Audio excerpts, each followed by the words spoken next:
Muy buenos días a toda la comunidad estudiantil, a los docentes, administrativos y al público en general. Antes que nada, quiero agradecer a CECITE Guanajuato Plantel Cortázar por hacerme la invitación a este segundo foro estudiantil de investigación del CECITE Guanajuato. A nombre del Tecnológico Nacional de México en Celaya y del Departamento de Ingeniería Química, el día de hoy vamos a presentar el tema de principios básicos de la microscopía electrónica de barrido, impartida por su servidor Jairo Daniel Guapo Rivera. El contenido de esta pequeña conferencia será el siguiente: una introducción, imágenes con electrones secundarios, espectroscopía de dispersión de energía de rayos X, imágenes con electrones retrodispersados y los principales problemas de la microscopía electrónica. Bueno, vamos a iniciar con lo que es la introducción. Antes que nada, vamos a ver lo que es las dimensiones para tener un enfoque general de lo que va a tratar la microscopía electrónica. De entrada, vamos a poder observar que nuestro ojo humano puede alcanzar unas dimensiones milimétricas, ¿verdad?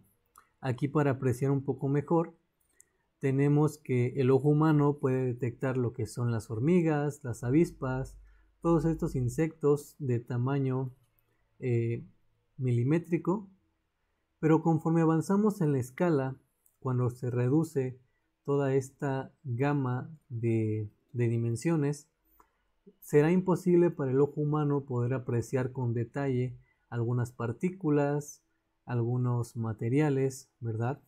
Y no vamos a poder dar como tal una evaluación acorde a lo que estamos buscando en un material. Cabe señalar que la caracterización de materiales es una herramienta fundamental para poder estudiar ya sea los materiales en general, los polímeros, los cerámicos, algunos metales y en el ámbito de las ciencias biológicas algunos especímenes. Entonces, generalmente todos conocemos lo que es la microscopía óptica, ¿sí? El famoso o tradicional microscopio que por ahí hemos utilizado en lo que es la primaria o comúnmente en la secundaria. Tenemos una primer vista de lo que es este microscopio. Por ahí analizamos lo que es, no sé, las hojas, especímenes relativamente fáciles de obtener y que a lo mejor no requerían una preparación muy rigurosa, ¿sí? Entonces, este microscopio óptico tradicional, si podemos apreciar aquí en la escala, básicamente puede alcanzar dimensiones micrométricas, ¿sí? Algunas bacterias podemos estudiar, lo que son las células, algunas partículas que ya nuestro ojo humano es incapaz de poder apreciar. Sin embargo, con el paso del tiempo, los investigadores han necesitado algunos otros tipos de microscopía que les puedan permitir no solamente observar lo que es partículas más pequeñas, sino también estudiar su composición, su estructura, para poder relacionarlo con propiedades que les puedan servir, ya sea en diferente tipo de aplicaciones. ¿Ok? Entonces, para esto nos va a servir la microscopía electrónica, en donde ya no va a ser la luz la que sea nuestra fuente principal de energía para poder obtener una muestra en nuestra pantalla, en nuestro monitor, y poder observar a detalle los diferentes tipos de estructuras, composiciones de nuestros materiales. Ahora vamos a tener lo que es un haz de electrones. Entonces, recuerden, en microscopía óptica vamos a utilizar la luz y en microscopía electrónica vamos a utilizar a los electrones. Y aquí de nuevo vamos a tener una mejor escala, un tamaño nanométrico. Si pueden observar aquí, vamos a poder pues ya apreciar un poquito mejor incluso los especímenes o las muestras que en microscopía electrónica no podíamos observar a detalle cada parte de la muestra, en microscopía electrónica vamos a poder obtener una imagen con mucho más aumentos, lo que obviamente nos va a permitir realizar un estudio más exhaustivo de nuestra muestra. Sin embargo, como ya sabemos, no nada más vamos a tener un tipo de microscopía. Vamos a tener variantes, categorías, en las cuales algunas microscopías electrónicas van a tener aumentos mayores que otras, ¿sí? Pero lo vamos a estar platicando a lo largo de esta presentación, ¿sí? Entonces, una vez que ya tenemos una vista general de lo que es la escala, los tamaños comunes de nuestro ojo, del microscopio óptico y electrónico, si pueden observar, básicamente la magnificación o el aumento que tiene el microscopio óptico con respecto a nuestro ojo es aproximadamente de 1000 veces más, ¿verdad? Vamos a poder apreciar imágenes con una magnificación de hasta 1000 veces, ¿sí? Ahora, si nos vamos al microscopio electrónico, pues podemos observar que vamos a tener una mayor magnificación, ¿sí? Entonces, esto es una parte fundamental para poder estudiar las muestras, ¿sí? Entonces, vamos a continuar. Antes de entrar a lo que es la microscopía electrónica, vamos a ver un poco acerca de cómo surge la microscopía en general. Obviamente lo que surge primero es la microscopía óptica, gracias a este personaje, Anton van Leeuwenhoek, el cual, aunque no tiene algunos antecedentes científicos o de investigación, lo que resalta de este personaje es que era muy curioso, ¿sí? Entonces, este personaje no era más que un comerciante de telas, ¿sí? Y que precisamente utilizó lo que es su curiosidad para poder crear el primer microscopio óptico de la historia, que lo pueden ver en la parte superior izquierda, aunque no parezca un microscopio, básicamente esa tipo pala, ¿verdad?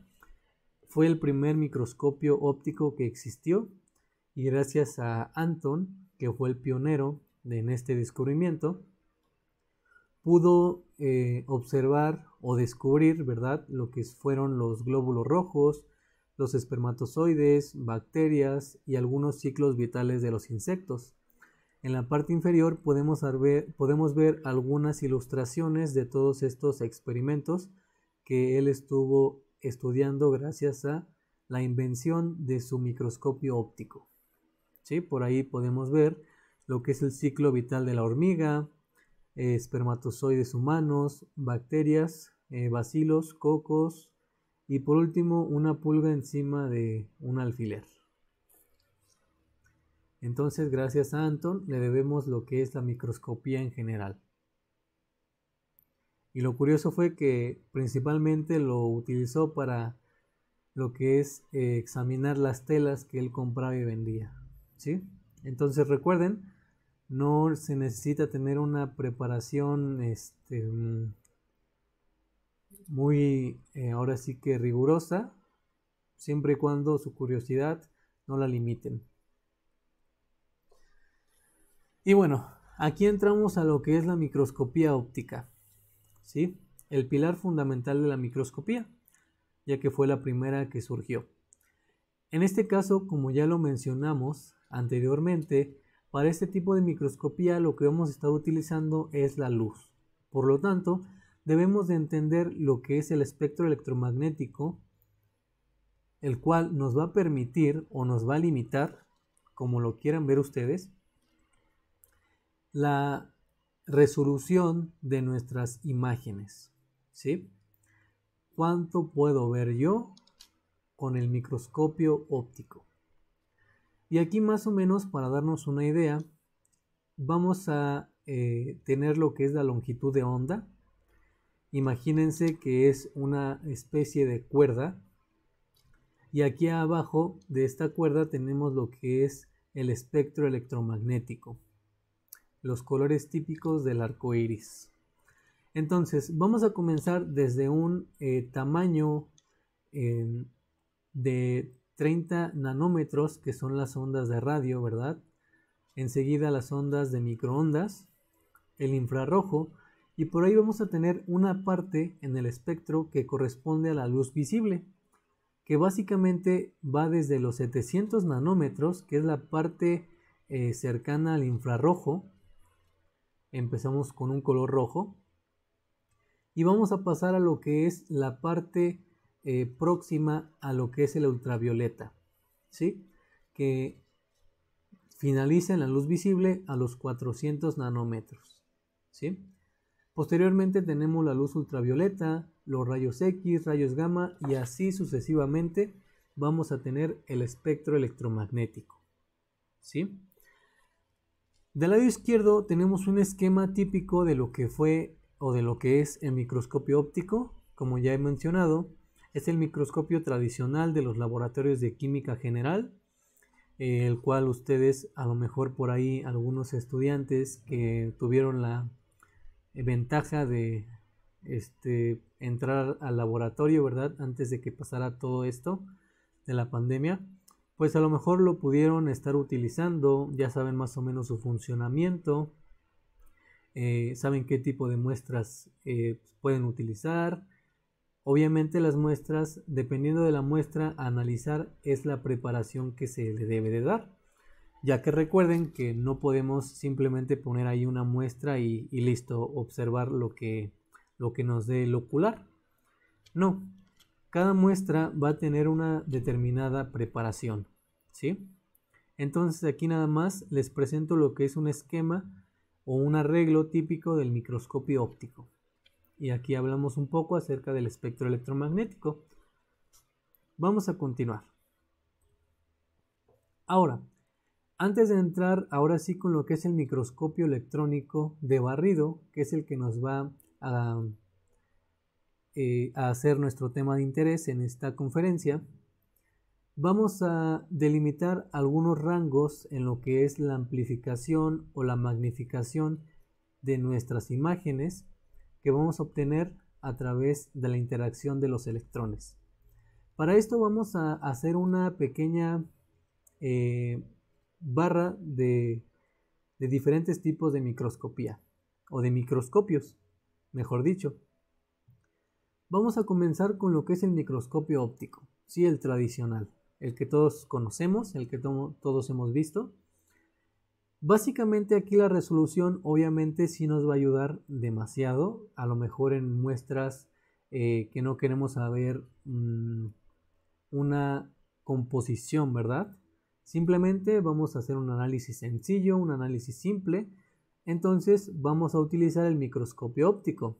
Además recuerden, en la mayoría de las investigaciones, pues ahí ahora sí va a depender mucho de la composición, de la estructura, por lo tanto no voy a utilizar un microscopio óptico, ya que el microscopio electrónico me puede dar mucho más información acerca de mi muestra, ¿sí? Entonces dependerá de para qué queremos la imagen, ¿sí? Y depende de la imagen el tipo de microscopio que vamos a utilizar. Ahora, podemos observar que el microscopio óptico puede alcanzar una amplificación de 1000 veces, aproximadamente lo que son 500 nanómetros o su conversión 0.5 micras.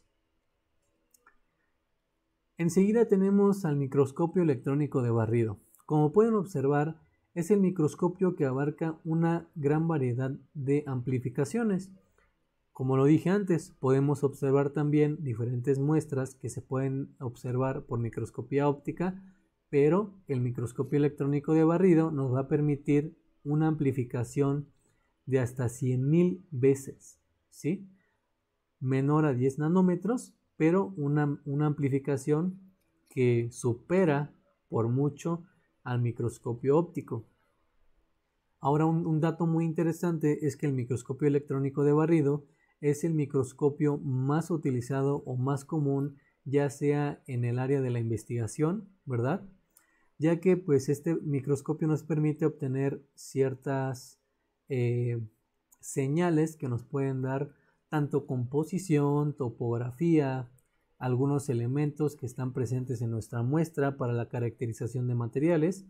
Entonces es información muy relevante que podemos obtener sin necesidad de utilizar un microscopio más potente, pero a lo mejor que el análisis es mucho más caro. Entonces ahí las empresas, o bien si es una institución pública que no tiene un microscopio más potente que el SEM, que el de barrido, pues ni modo, ¿verdad? Va a tener que recurrir con lo que tenga a la mano. Pero no por eso quiere decir que el microscopio electrónico de barrido sea malo, no. Simplemente depende de lo que tú quieres y de qué tanto capital estés dispuesto a gestionar. Pues ahora sí puedes elegir tú entre un SEM, entre un microscopio de fuerza atómica, AFM, o en un microscopio de electrónico de transmisión, que en este caso, si pueden observar, es el que tiene una mejor amplificación. Hasta 1.000.000 de veces nos da, ¿sí? Básicamente ese ya estamos hablando de la escala atómica. Si pueden observar, me voy a regresar un poco. Aquí en las dimensiones, pues básicamente ya estamos rebasando lo que son al microscopio electrónico de barrido, ¿verdad? Ya estamos hablando de resolución atómica para el microscopio electrónico de transmisión, ¿sí? Pero entonces recuerden, depende de lo que queramos estudiar de nuestra muestra, es el tipo de microscopio que vamos a utilizar. Y también del capital, ya que en las empresas obviamente no vamos a invertir en lo que es un microscopio electrónico de barrido si únicamente vamos a estar utilizándolo una vez cada 2 meses o una vez incluso cada 6 meses, ¿verdad? No es económicamente viable. Es por eso que generalmente las empresas optan por llevar sus muestras a instituciones públicas en donde se cuenta con este tipo de microscopios para que puedan hacer un análisis, ya que es más barato pagarle a la institución porque haga ese examen, esa evaluación de su muestra, que ellos invertir en un microscopio, ya que estos microscopios valen una cantidad enorme, ¿sí? Por ejemplo, en el tecnológico tenemos un microscopio electrónico de barrido y generalmente las empresas lo que hacen es acudir con el encargado del laboratorio, ¿verdad?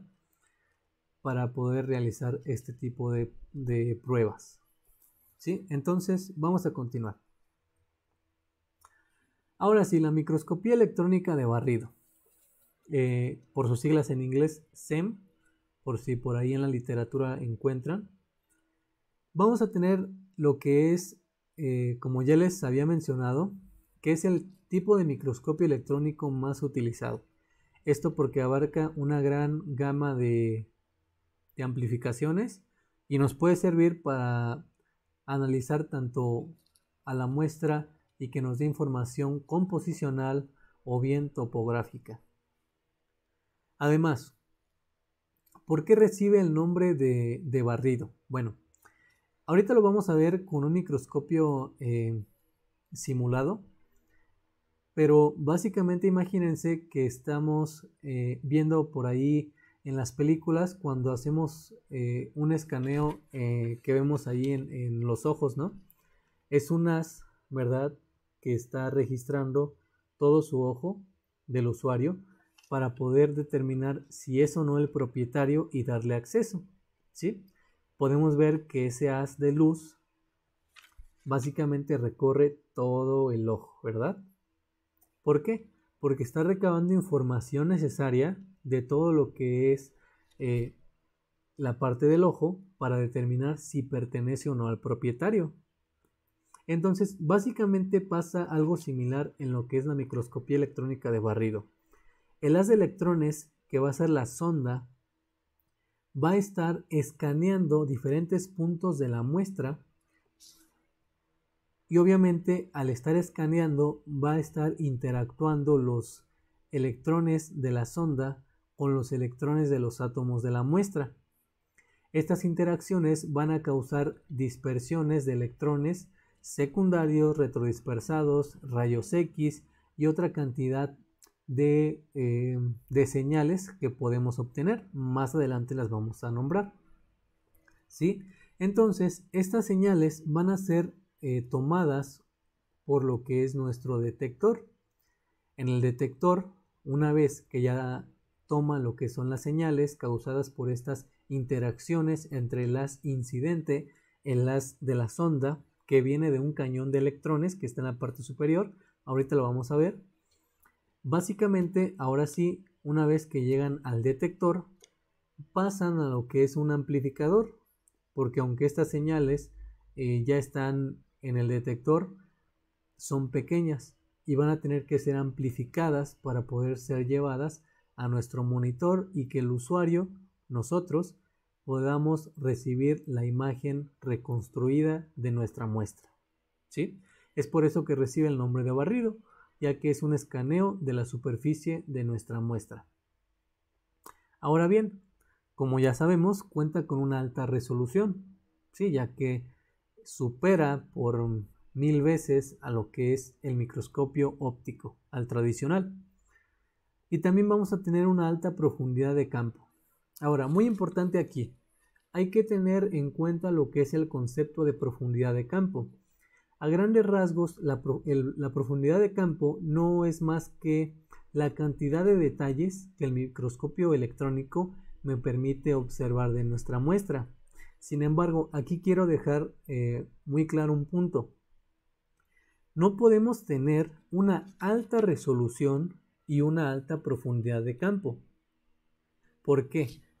Porque de acuerdo a una ecuación, no voy a entrar mucho en detalles, ¿verdad? Pero únicamente esta ecuación nos relaciona la resolución y la profundidad de campo. Solamente que me dice la ecuación, la resolución es inversamente proporcional a la profundidad de campo o viceversa. ¿Qué quiere decir esto? Que mientras más resolución tenga o más resolución yo quiera, voy a tener una menor cantidad de detalles, o sea, una menor profundidad de campo. Caso contrario, si yo quiero una alta profundidad de campo, si yo quiero observar muchos detalles de mi muestra o del área que estoy estudiando de la muestra, entonces la resolución va a bajar. ¿Qué tenemos que hacer ahí? Pues tenemos que buscar un balance, un equilibrio entre las dos, para así poder tener una imagen de calidad en cuestión de resolución y obtener la mayor cantidad de detalles posibles para poder realizar un análisis completo. ¿Sale? Nada más para que quede claro eso. Ahora bien, como ya lo mencionamos, aquí no vamos a utilizar lo que es la luz. Nuestra fuente va a ser un haz de electrones para la formación de las imágenes, ¿sale? Y obviamente vamos a poder obtener información química de la muestra. Esto es lo que les estaba mencionando acerca de los rayos X. Los rayos X nos van a dar información acerca de qué elementos están presentes en nuestra muestra. Esto lo vamos a poder observar con la técnica de espectroscopía de dispersión de energía de rayos X, por sus siglas en inglés, EDS. ¿Sale? Más adelante lo vamos a ver a más detalle. Y obviamente aquí también vamos a tener una ventaja de que este microscopio electrónico de barrido se opera y se mantiene con relativa facilidad. ¿Sí? No se necesita una preparación muy sofisticada, ¿verdad? No. A lo mejor con un curso por ahí es de fácil uso. Bueno, vamos a continuar. Ahora sí, para tener una mejor perspectiva de lo que es este microscopio y no nada más estar hablando con imágenes que no, a lo mejor incluso los voy a confundir más, vamos a observar un microscopio electrónico virtual, una simulación. Para esto aquí les dejo el link que gracias a la UNAM tenemos este simulador de un microscopio electrónico virtual. Entonces voy a dejar de compartir un momento lo que es la presentación para irnos a nuestro navegador.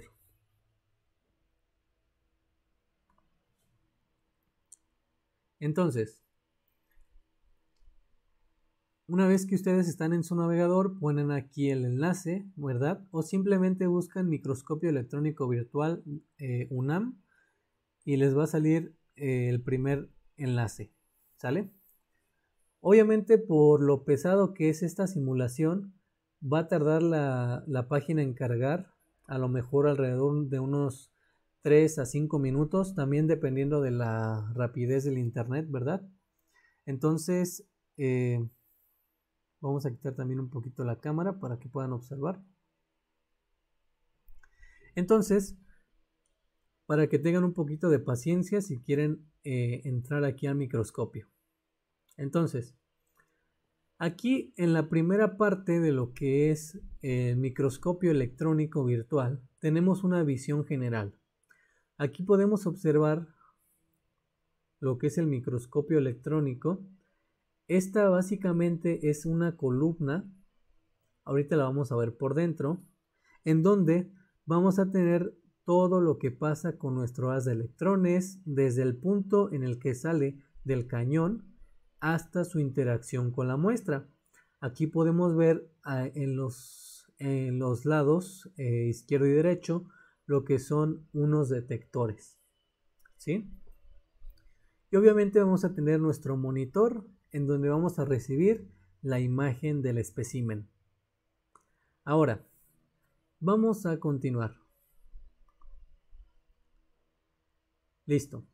Vamos a quitar la cobertura y ahora vamos a tener en la columna, aquí tenemos la base de la columna y la cámara del espécimen. Muy importante, el microscopio electrónico de barrido va a trabajar en la cámara del espécimen a un alto vacío. ¿Esto por qué? Porque cuando nosotros trabajamos a vacío, estamos aislando cualquier señal que pueda ocasionar un ruido, ¿verdad?, en nuestra imagen. Porque los electrones que inciden, que vienen desde el cañón de la parte superior hasta la muestra, van a tener la ventaja de que como estamos trabajando a vacío, no va a haber ninguna otra interacción que impida llegar a esos electrones o que haga que se dispersen para otro lugar, ¿sale? Es por eso que se trabaja a ultra alto vacío. Hay ocasiones en que podemos trabajar a un vacío bajo, pero aún así básicamente comparado con la presión de lo que es atmosférica, es relativamente una presión muy baja, ¿sí? Entonces, vamos a continuar. Ahora sí vamos a ver lo que es en la parte de arriba tenemos la fuente, ¿verdad? Nuestro cañón de electrones. Por aquí vamos a hacer incidir este haz que se ve por aquí hasta llegar a la muestra. Obviamente vamos a tener algunas lentes condensadoras, aquí lentes deflectoras, otra lente condensadora, esto con la finalidad de tener un haz fino, ya que desde que sale del cañón de electrones vamos a tener un haz grueso, el cual, si nosotros no hiciéramos uso de las lentes objetivas condensadoras para generar un haz de electrones fino, podríamos tener una baja resolución en nuestra imagen. Entonces acuérdense, primero tenemos que trabajar a alto vacío y segundo debemos de reducir el diámetro de nuestro haz, de nuestra sonda, para poder obtener un haz fino que interactúe con la muestra. Del lado derecho en el monitor podemos apreciar lo que pasa ya con la muestra, pero ahorita también vamos a ver el barrido que se hace. Aquí vemos la trayectoria de lo que es el haz. Pasa por las lentes condensadoras, ¿verdad? Por ahí por unas lentes magnéticas, lentes deflectoras, lente condensadora, para poder generar lo que es el haz fino y en esta parte llegar hasta lo que es la muestra.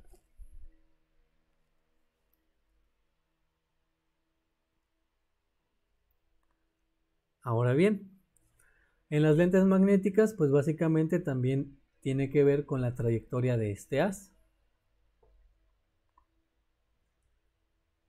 Aquí ya tenemos una vista general, de nuevo, de todo el haz, del recorrido, de su trayectoria hasta la muestra. Aquí podemos observar un movimiento causado también por las lentes electromagnéticas.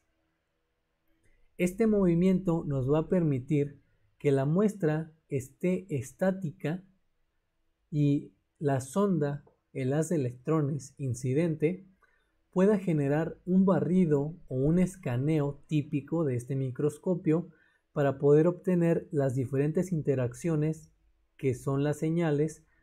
A continuación las vamos a ver. Aquí están.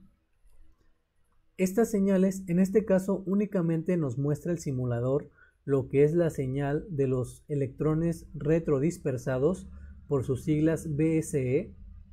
Aquí están. Y los electrones secundarios, por sus siglas SE. Entonces vamos a tener un detector para estos tipos de electrones que son una señal, ¿verdad? Y los electrones retrodispersados, que son otro tipo de señal. Recuerden, estas señales son formadas por la interacción de las de electrones incidentes, de las que viene de arriba, con la muestra. Obviamente aquí vamos a poder tener otro tipo de señales, como son los rayos X, que ya hemos mencionado mucho, pero también algunas otras señales que vamos a ver más adelante. ¿Ok? Entonces, recuerden, el cañón de electrones que está en la parte superior genera un haz de luz, un haz de electrones grueso, pero conforme este haz pasa por los diferentes tipos de lentes condensadoras, deflectoras, vamos a tener una reducción en lo que es el diámetro de la sonda para tener un haz fino que llegue a interactuar con lo que es la superficie de la muestra. Y a su vez, estos electrones, al penetrar con la suficiente energía la superficie de la muestra, vamos a obtener diferentes tipos de señales. En este caso, los electrones retrodispersados y los electrones secundarios. Recuerden también que el movimiento que genera el haz de electrones básicamente es debido a las lentes electromagnéticas. Y bueno, aquí podemos observar de nuevo, esto sería la platina en donde se encuentra nuestra muestra, ¿sí? Aquí estamos en el monitor.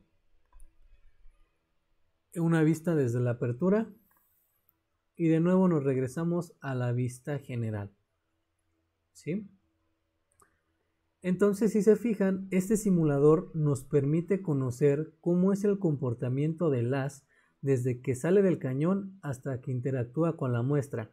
Obviamente únicamente nos mostró dos tipos de señales generadas por esta interacción, pero lo podemos apreciar de una mejor manera que con una imagen, ¿sí?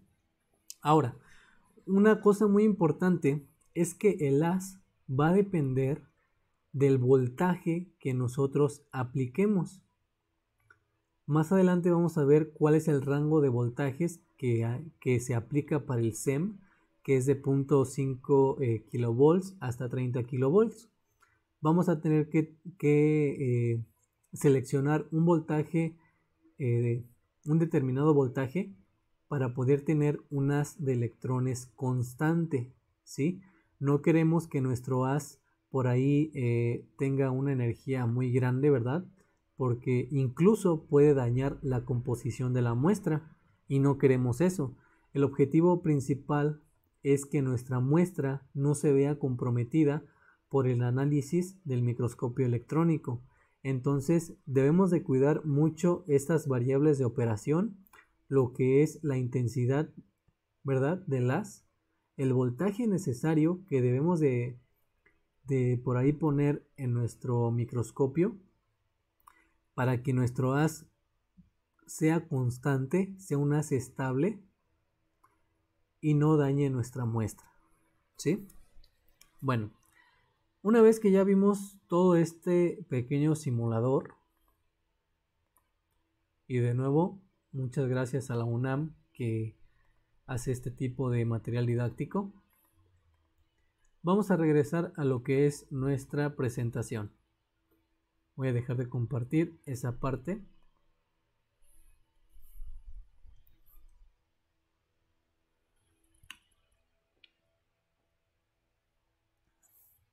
Listo. Entonces, por ahí si alguien quiere utilizar el microscopio, pues puede acceder directamente a este link, o bien únicamente poner en el buscador microscopio electrónico virtual de la UNAM. Aquí tenemos una imagen de un microscopio electrónico de barrido. Obviamente va a depender del fabricante, de la marca, del modelo, el microscopio electrónico, pero su funcionalidad es exactamente la misma. El arreglo podría cambiar, pero el principio es el mismo. Haz de electrones mediante la trayectoria de las lentes electromagnéticas, de las lentes reflectoras, ¿verdad? Vamos a generar unas de un tamaño o de un espesor fino y que pueda generar el movimiento para hacer el barrido, ¿sí? Aquí tenemos otro microscopio, a lo mejor más sofisticado, ¿sí? Pero de nuevo, la columna, el cañón de electrones y todos los detectores, el arreglo es básicamente el mismo. Ahora, aquí tenemos lo que son los componentes principales, ¿verdad?, del microscopio electrónico de barrido. Y en la imagen de la derecha podemos apreciar en el recuadro rojo lo que les comentaba acerca de los voltajes de aceleración. Los voltajes de aceleración característicos del microscopio electrónico de barrido son de un rango de 0.5 a 30 kilovolts, ¿sí?, con energías desde 0.5 a 30 kiloelectronvolts, ¿sí? El rango es exactamente el mismo. Obviamente debemos de buscar, como ya lo he mencionado, una velocidad o un voltaje de aceleración que nos permita obtener un haz estable y con la suficiente energía para poder generar las señales. Y en la imagen de la izquierda, pues de nuevo tenemos lo que es el filamento, nuestra fuente, ¿verdad?, del haz de electrones, nuestro cañón de electrones, las lentes electromagnéticas, que son las que nos dan ese movimiento característico para realizar el barrido, las bobinas de barrido, los detectores de electrones secundarios, aquí nos muestra el detector de rayos X, ¿verdad? Y por último, lo que son nuestros monitores. Y aquí también nos dejen claro que vamos a tener una bomba de vacío, ya que necesitamos que nuestra cámara del espécimen se encuentre a un alto vacío, ¿sí? Bueno, vamos a continuar. De nuevo aquí tenemos una representación de lo que es las bobinas de barrido. Aquí básicamente estamos o partimos de lo que es de nuevo el cañón de electrones. Por ahí tenemos unas lentes condensadoras, ¿verdad? Una apertura de nuestro haz. Aquí podemos ver una trayectoria con un movimiento que es el que genera precisamente las lentes magnéticas. Y generalmente hacemos el barrido, el cual, como ya lo hemos mencionado, es donde se generan los diferentes tipos de señales que son captadas por su detector específico, son llevadas al amplificador para poder generar una señal que nuestro monitor nos represente como la construcción o la reconstrucción de la imagen, de acuerdo a la información recabada por la sonda de electrones que hacen el barrido. Y bueno, aquí es lo que les decía de las diferentes señales generadas por el haz de electrones incidente, el que viene de nuestro cañón de electrones, hasta la muestra. Si se fijan, hasta ahorita hemos hablado de tres señales importantes. los electrones secundarios, los electrones retrodispersados, los cuales son las dos señales más importantes o más utilizadas, porque a continuación vamos a ver para qué sirven. Y la tercera y no menos importante, los rayos X, ya que los rayos X son característicos para cada elemento, lo cual nos va a permitir conocer qué elementos están presentes en nuestra muestra por una técnica de espectroscopía de dispersión de energía de rayos X, ¿sale? Es por eso que podemos conocer la composición, incluso con estos rayos X y con esta técnica de espectroscopía, no solamente me va a decir qué elementos tengo, sino la composición, qué porcentaje tengo de ellos. Sin embargo, aparte de estas tres señales típicas, vamos a tener lo que es algunas otras señales, ¿verdad? Como puede ser la luz visible, el calor, electrones difractados que pasen por la muestra pero que se desvíen, electrones transmitidos, ¿verdad? Y otro tipo de señales que al menos para esta conferencia no van a ser de interés. Y obviamente aquí hay una relación entre las señales que obtenemos en el SEM, en el microscopio electrónico de barrido, y en el TEM, microscopio electrónico de transmisión. Básicamente podemos decir que son las mismas señales. Obviamente el microscopio electrónico de transmisión va a tener mayor potencia, ¿verdad? Vamos a poder tener mayor amplificación. Y bueno, ¿qué pasa con los electrones incidentes? ¿Qué es eso de penetrar la superficie de la muestra? ¿Cómo la voy a lograr penetrar? Bueno, si se acuerdan, nuestro microscopio electrónico de barrido va a trabajar a un rango de 0.5 a 30 kilovolts. La energía va a depender del elemento o de la composición de nuestra muestra. Por ejemplo, vamos a suponer que tenemos una muestra de hierro, ¿sí? En este caso representada por la línea roja. Y a diferentes voltajes vamos a tener un haz de electrones que va a poder ir penetrando más allá a la muestra, ¿sí?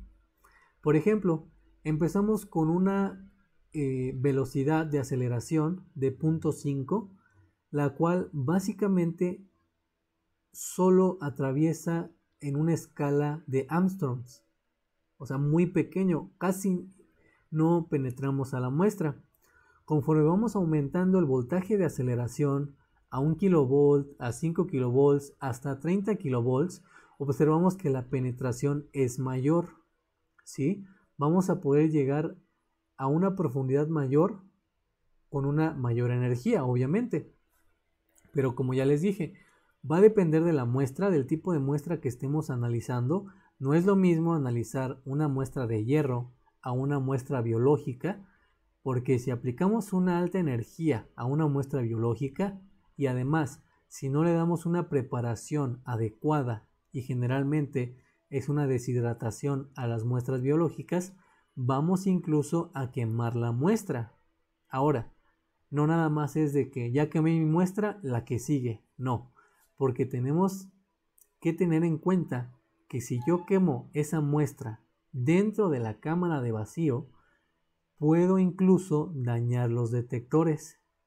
Y es lo último que queremos hacer en la microscopía electrónica de barrido.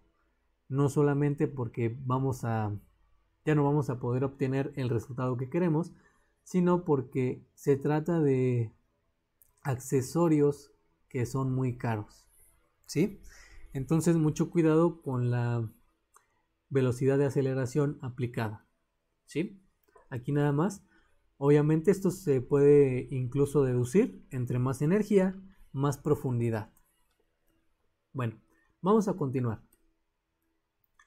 Aquí básicamente es lo mismo, nada más que ahora introducimos lo que es el número atómico para tener una mejor noción de qué es lo que pasa cuando tenemos diferentes tipos de elementos en donde el haz de electrones viene y hace alguna interacción. Por ejemplo, tenemos lo que es el carbono, que sabemos que tiene un número atómico de 6, si observan, básicamente depende de la densidad atómica, de cuántos átomos tengo de mi elemento, es la cantidad o es la profundidad que vamos a poder llegar desde la superficie, ¿verdad?, de la muestra. Obviamente, entre más átomos tenga, pues va a ser más difícil para nuestro haz penetrar la muestra. Obviamente, va a requerir de más energía para poder hacerlo. Es por eso que cuando nuestro número atómico va creciendo, la energía necesaria para penetrar la muestra también va creciendo. Aquí se puede ilustrar en lo que son los diferentes tipos de imágenes, en este caso de diferentes elementos, carbono, hierro y plata. Entre más número atómico o entre más densidad atómica tenga mi elemento o mi muestra, pues va a ser más difícil penetrarlo. Listo. Ahora, si nosotros nos imaginamos a estas interacciones como una gota de agua, básicamente a diferentes niveles, si pueden observar, de la punta de la gota tenemos un color azul un poco claro. Vamos a tener lo que son los electrones secundarios, que van a poder penetrar la muestra aproximadamente 5 nanómetros. Es algo relativamente bajo, ya que los electrones secundarios van a ser la primera etapa o el primer nivel. A continuación vamos a tener lo que son los electrones retrodispersados, ¿verdad? Y van a poder penetrar un área de 400 nanómetros. Y por último, los rayos X. Los rayos X, que tienen mayor energía, ¿verdad?, van a poder penetrar una mayor cantidad o una profundidad mayor que los antes mencionados secundarios y retrodispersados, ¿sí? Y obviamente estos rayos X son los que nos van a dar información de los elementos de nuestra muestra por la técnica de espectroscopía de dispersión de energía que ya hemos mencionado, ¿sí? Entonces, una vez que platicamos acerca de estas interacciones, de qué es lo que pasa, de cómo influye el número atómico con la energía necesaria para penetrar la muestra, vamos a pasar a la parte de imágenes, ¿sí? Porque si recuerdan, los electrones secundarios y retrodispersados son los únicos, con respecto a los rayos X, son las únicas señales que nos pueden dar una imagen. Los rayos X solamente nos dan información. Entonces vamos a continuar, en este caso con imágenes de electrones secundarios o formadas a partir de la señal de estos electrones secundarios. Y bueno, ¿qué es un electrón secundario? Como ya hemos visto, vamos a necesitar lo que es el electrón incidente o el electrón primario. Es aquel que viene del cañón de electrones y va a impactar con lo que aquí vemos los electrones de los átomos de nuestra muestra, ¿sí? Al hacer esta interacción, va a requerir una cierta energía de ionización que va a depender obviamente del número de átomos de esta muestra para poder generar el electrón secundario. Obviamente lo que pasa aquí no es que el electrón incidente se quede ahí, no, hagan de cuenta que el electrón viene, como aquí lo ilustramos en la figura, choca con los electrones de los átomos de nuestra muestra, pero a la vez de que choca, pues sale dispersado para otro lado, ¿sí? Rebota, por así decirlo. Pero esta interacción obviamente hace que el átomo libere por ahí un electrón secundario. Esta sería una señal importante que nuestro detector va a tomar. El detector dice, ok, un electrón secundario lo tomo y lo voy a utilizar para poder reconstruir una imagen, ¿sí? Aquí tenemos un esquema de cómo pasa a través del detector, ¿verdad?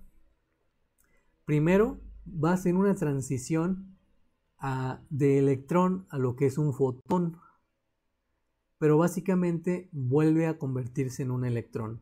A lo largo del fotomultiplicador, que es básicamente la parte final, ¿sí? Es donde va a pasar a lo que es nuestro monitor. Previamente va a pasar por el amplificador la señal para poder llegar al monitor y construir la imagen. Esta es una imagen de un detector de electrones secundarios.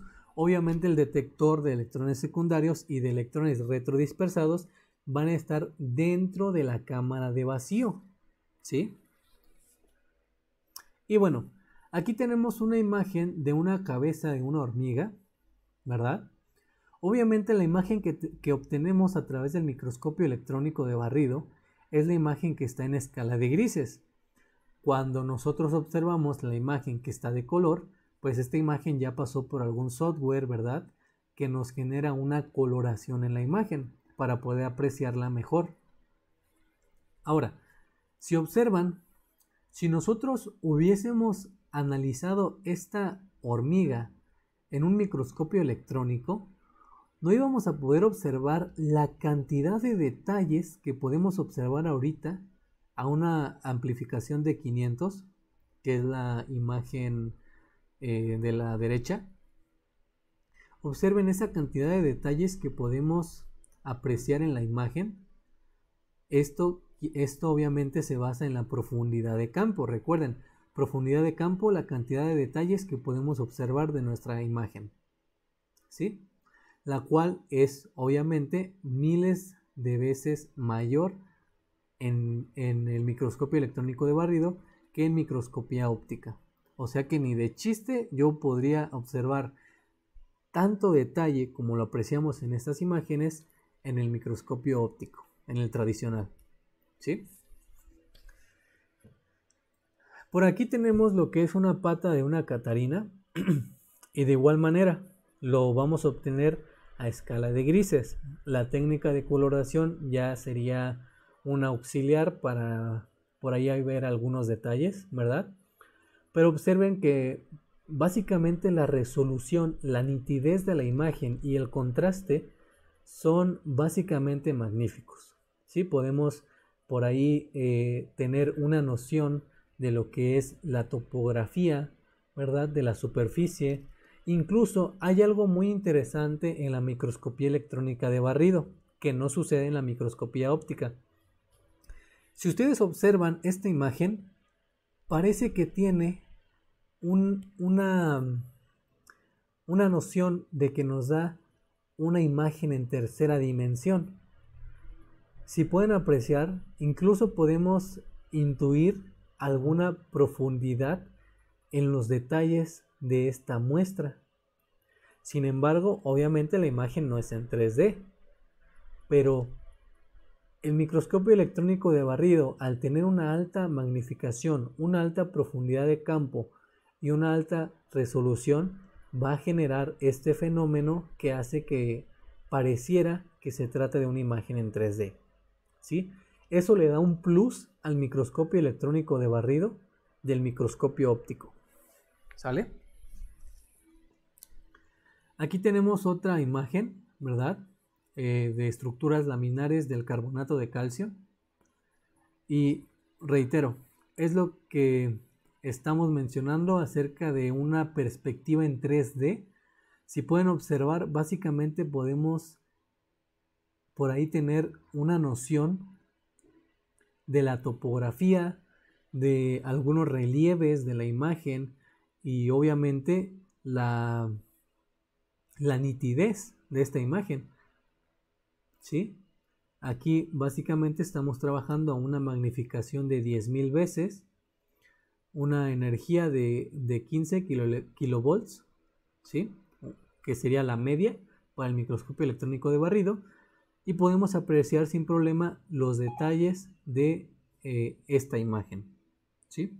Entonces, vamos a continuar ahora con lo que es la espectroscopía de dispersión de energía de rayos X.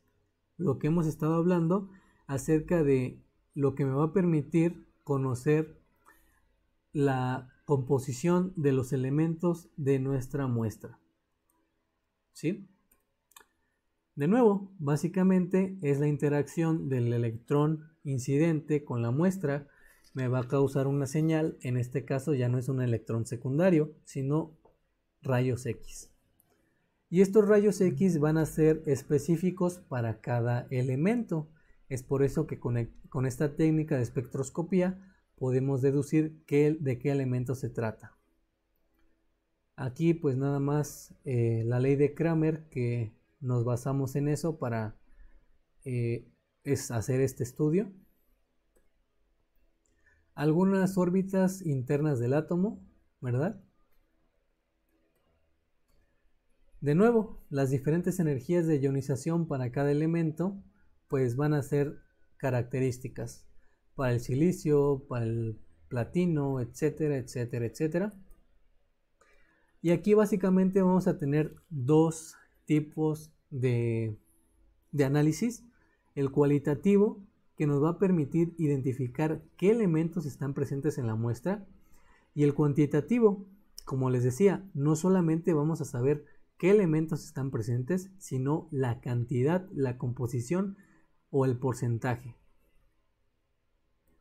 Por ejemplo, en este análisis químico del aguijón de alacrán, vamos a poder observar que tiene una composición de calcio, de carbono, de oxígeno, manganeso, sodio, cloro, potasio, ¿verdad?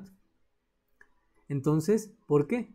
Porque cuando nosotros hacemos incidir los electrones con nuestra muestra, obtenemos estas diferentes bandas características de cada elemento. Aquí obviamente, como ya habíamos mencionado, la composición de cada uno de ellos. Las imágenes con electrones retrodispersados, básicamente estamos hablando de otra interacción, de nuevo, del electrón incidente con la muestra, y también aquí va a tener que ver lo que es el número atómico de cada elemento.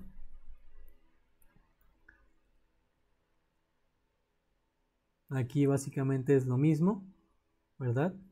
El detector va a tomar lo que es esta señal, y para verlo mejor voy a quitar un poco la cámara. Vamos a hacer una comparación entre electrones secundarios y retrodispersados en la obtención de imágenes. Por ejemplo, aquí en una muestra de gotas de aceite en agua, cuando tenemos la imagen de acuerdo con electrones secundarios del lado izquierdo, vamos a observar que las gotas básicamente presentan una iluminación. Entonces, a simple vista, yo no puedo determinar qué parte es agua y qué parte es aceite. Sí puedo observar por ahí las gotas, ¿verdad? Porque pues ya sabemos. Sin embargo, la característica principal de los electrones retrodispersados, imagen del lado derecho, es que nos van a generar un contraste entre los diferentes tipos de componentes de la muestra. Hagan de cuenta que los electrones retrodispersados me van a decir las fases de los elementos que constituyen o que están presentes en la muestra. Por ejemplo, en la imagen de electrones retrodispersados nos está diciendo que las gotas, como están de color con un contraste, ¿verdad?, negro, quiere decir que se trata de un metal pesado, de un elemento pesado, como es el aceite. Es por eso que las gotas de aceite tienen esta iluminación y toda la parte que está con un brillo corresponde al agua. Entonces, con los electrones retrodispersados podemos ver diferentes fases en nuestra muestra. Caso contrario, con electrones secundarios, simplemente vamos a ver lo que es la topografía.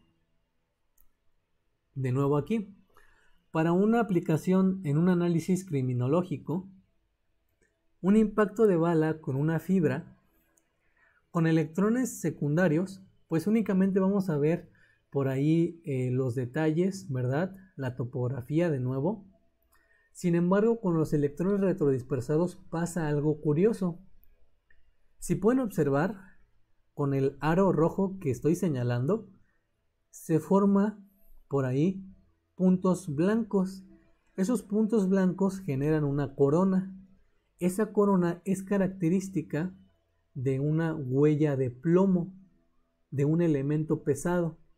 O sea que la bala está dejando su huella con el elemento del cual fue hecha, en este caso el plomo. Otra ventaja de los electrones retrodispersados, que nos permiten saber las fases, ¿verdad?, de lo que tenemos en nuestra muestra, en este caso la fibra y el elemento plomo. De nuevo aquí podemos apreciar otra imagen. Del lado derecho, de nuevo, electrones retrodispersados, diferentes colores, diferentes fases. Del lado izquierdo, electrones secundarios, pues ya no vamos a tener una fase, solo vamos a tener, una fase uniforme. No vamos a tener una diferencia. Y bueno, ya para terminar con los principales problemas de la microscopía electrónica, obviamente hemos hablado de que es mucho mejor, que tenemos más amplificación y por ahí una mejor imagen, pero todo tiene algún problema, ¿sí? Y la microscopía electrónica no se salva. Por ejemplo, desde los modos de operación y las condiciones de las muestras, como ya hemos platicado, como trabajamos a un alto vacío, no solamente es difícil llegar a este alto vacío, sino que es muy costoso, ¿sale? Además, únicamente podemos introducir a la cámara de vacío muestras conductoras. De no ser así, tenemos que poner algún recubrimiento que sea conductor, ¿sí? Y generalmente el conductor o el elemento que utilizamos es oro. Como ya lo mencionaba, podemos trabajar a bajo vacío, pero de todos modos tenemos que o resulta ser algo costoso. Pero aquí pues vamos a poder trabajar con una gran parte de muestras no conductoras, ¿sale? Y obviamente en la preparación de las muestras, pues aquí va a depender del tamaño del portamuestras. Tenemos que cuidar la altura y el tamaño de la muestra para que no exceda las dimensiones de la cámara de vacío, ya que si las excede, pues no podemos introducir la muestra.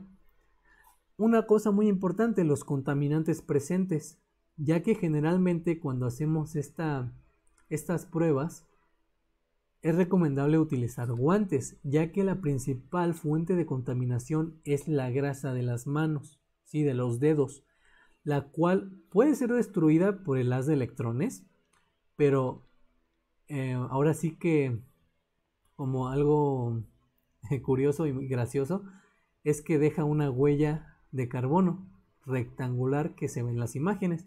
Entonces, aunque la destruya, ahí se va a quedar, ¿sí?, como evidencia de que aquí me quedé yo, ¿sale? Y obviamente, pues el problema típico es que las muestras deben de ser conductoras. Y si no, van a requerir de un recubrimiento, de una película delgada, de un material conductor, el cual generalmente es oro, y se va a poder tener esta película delgada con una pulverización catódica, también llamada sputtering. Sin embargo, para muestras lábiles, muestras que cambian muy rápido, muy fácil con la temperatura, pues se puede hacer este procedimiento también de sputtering en frío, ¿sí? O sea que sí tiene sus desventajas, pero sabiendo corregirlo, no va a haber ningún problema. Y bueno, como conclusión, básicamente pues es obtener la mejor imagen en términos de resolución y de profundidad de campo, que son las variables más importantes que debemos de cuidar en la microscopía electrónica de barrido. Y vamos a despedirnos con esta pequeña frase, ¿verdad?, ya conocida, que es: una imagen vale más que 1000 palabras. Aquí dejo algunas de las referencias que utilicé para esta pequeña conferencia con la información. Y bueno, sin más por el momento, muchas gracias por su atención, muchas gracias a CECITE Guanajuato Plantel Cortázar por su cordial invitación a este segundo foro. Y aquí dejo mis datos de contacto por cualquier pregunta que tengan, ya sea la comunidad estudiantil, los docentes, administrativos, estoy a su disposición. Y bueno, en nombre del Tecnológico Nacional de México en Celaya y del Departamento de Ingeniería Química, les damos las gracias por su atención.